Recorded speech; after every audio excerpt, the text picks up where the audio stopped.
জিলহজ মাসের প্রথম 10 দিনের 7টা আমল নিয়ে কথা বলবো। বলেন সবাই, কয়টা আমল? আমি খুবই ঠান্ডা মাথায় আমলগুলো বলার ট্রাই করছি, জাস্ট মেমোরাইজ করে নেবেন। এবং আমি শুরুতে দোয়া করছি আমি সহ সকলের জন্য, আল্লাহ আমাদের সবাইকে যেন এই প্রত্যেকটা আমল করার তৌফিক দান করে। পড়েন সবাই আমিন।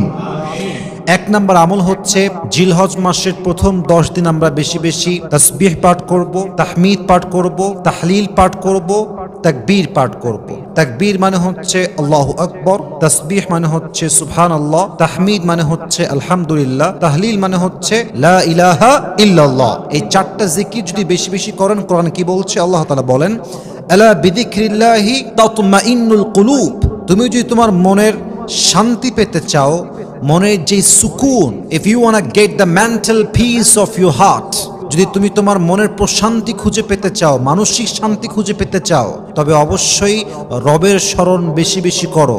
যে বান্দা রবের জিকির করে, রবকে স্মরণ করে, তার মনকে শান্ত করে দেয় একজন। বলেন সবাই, তিনি কে?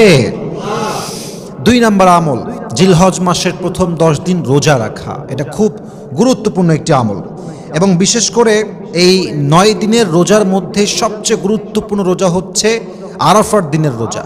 এবং এই রোজাটা এত বেশি গুরুত্বপূর্ণ যে এই দিনে যেই বান্দা রোজা রাখে, আল্লাহ তার অতীতের এবং আগামীর 1 বছরের সব গুনাহ মাফ করে দেয়। সুবহানাল্লাহ পড়ুন সবাই। 3 নাম্বার হচ্ছে হজ। খুব গুরুত্বপূর্ণ একটা আমল। যার অ্যাবিলিটি আছে, যার সামর্থ্য আছে, তাকে এই মাসে হজ করার আদেশ দিয়েছে একজন। তিনি কে? এটা আপনার ইমানের একটা বিশাল লম্বা জার্নির ব্যাপার। 4 নাম্বার কুরবানি। তবে কোরবানির ক্ষেত্রে মাথায় রাখতে হবে, কোরবানি এমন একটা আমল যে আমলের ক্ষেত্রে অনেকে নিয়ত করে গোস্ত খাবো, আরামে সবসময় গোস্তের মধ্যে ডুবে থাকবো। ব্যাপারটা কিন্তু এরকম নয়। কত বড় গরু কুরবানি দিলেন, দ্যাটস নট অ্যাকসেপ্টেড। কত টাকার কুরবানি হলো, দ্যাটস নট অ্যাকসেপ্টেড। লা ইয়ানাল্লাহু লুহুমুহা ওয়ালা দিমাউহা ওয়ালাকিন ইয়ানালুহুত তাকওয়া মিনকুম। গরুর দাম, রক্ত, এগুলো কিছুই আল্লাহর দরবারে পৌঁছায় না। আল্লাহর দরবারে পৌঁছায় শুধুমাত্র তোমাদের অন্তরের তাকওয়া এবং আল্লাহর ভয়। ঠিক কিনা বলেন? অতএব গরুর গোস্ত আল্লাহর কাছে যাবে না, এবং গরুর দাম কত, গরুর প্রাইস কত ছিল, ইটস নট অ্যাকসেপ্টেড। মূল হচ্ছে আপনার হৃদয়ের তাকওয়া, ভয় থাকতে হবে একজনের। তিনি কে? 4 নম্বর আমল হচ্ছে কোরবানি করা। 5 নাম্বার সাপ্লিকেশন, বেশি বেশি দোয়া করা। জিলহজ মাসের প্রথম 10 দিন এতটা ফজিলতপূর্ণ একটা দিন, এমন একটা গুরুত্বপূর্ণ সময়। এই সময় বান্দা দোয়া করতে দেরি হয়, বান্দার দোয়া আল্লাহ কবুল করতে দেরি হয় না। সুবহানাল্লাহ পড়বেন না সবাই? আফজালুদ দোয়া, এই আরাফার দিনে যে দোয়াটা করা হয়, এটা সর্বোত্তম দোয়া, এবং এই দোয়াটা করার সঙ্গে সঙ্গে বান্দার দোয়া আল্লাহ কবুল করে নেন। সুবহানাল্লাহ পড়েন সবাই। 6 নাম্বার নফল ইবাদত। যত পারা যায় ইশরাক পড়েন, যত পারা যায় তাহাজ্জুদ পড়েন। এই 10 দিন যত নফল নামাজ পড়বেন, আপনার জীবনে বরকত দিবে একজন। বলেন সবাই, তিনি কে?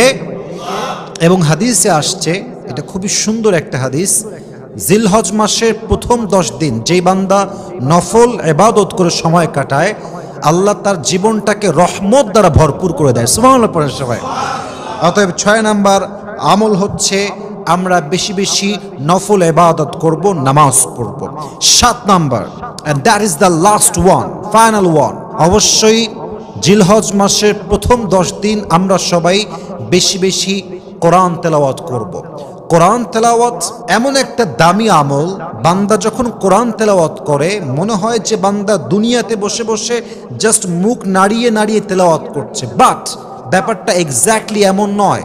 বান্দা যখন তেলাওয়াত করে, বান্দা সরাসরি আল্লাহর সঙ্গে কথা বলতে শুরু করে দেয়। সুবহানাল্লাহ পড়েন সবাই। অতএব আমরা সকলেই ট্রাই করব আমাদের সোলকে, আত্মাকে শান্তি দেওয়ার জন্য এবং নিজেদের আমলকে আরও বেশি ডেভেলপ করার জন্য সবচেয়ে বেশি আমল করব আমরা এই 10 দিনে বেশি বেশি কোরআন তেলাওয়াত করব। রাজি আছেন তো ইনশাআল্লাহ?